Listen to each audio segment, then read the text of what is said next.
உங்க அப்பா இறந்தது கேள்விப்பட்டேன். ரொம்ப வருத்தமா இருக்கு. அவர் என்னுடைய நெருங்கிய நண்பர் தான். வாங்க சார். உங்க அப்பா என்கிட்ட இருந்து 15 லட்சம் ரூபா கடன் வாங்கியிருந்தாங்க. அந்த கடனை நீங்க திருப்பி அடைச்சாதான் உங்க அப்பாவோட இறுதிச் சடங்கை நான் பண்ண அனுமதிப்பேன். ஏய், அப்பா 15 லட்ச ரூபா கடன் வாங்கியிருந்தாரா? நீ தான் அதை திருப்ப கொடுக்கணும். என்னாலலாம் கொடுக்க முடியாது. மூத்தானே கொடுப்பான். என்கிட்ட எல்லாம் ரூபா இல்ல. என்னால கொடுக்க முடியாது. சார், எங்ககிட்ட எல்லாம் ரூபா இல்லை, எங்களாலாம் கொடுக்க முடியாது.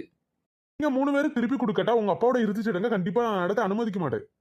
இதை பத்திலாம் எங்க அப்பா எங்ககிட்ட சொல்லவே இல்லை. கண்டிப்பா எங்களால தர முடியாது. அப்படின்னா உங்க சொந்தக்காரங்கள யாராவது ஒருத்தங்களை தர சொல்லுங்க. என்ன சார், பித்த பிள்ளைங்களே பணம் தராத போது நாங்க எதுக்கு தரணும்? எங்களாலலாம் தர முடியாது.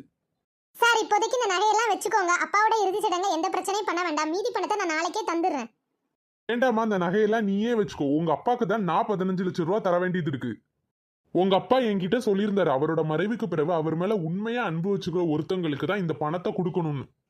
பெண் குழந்தைகளை பெற்றவங்க நிஜமாவே பாக்கியசாலிகள் தான்.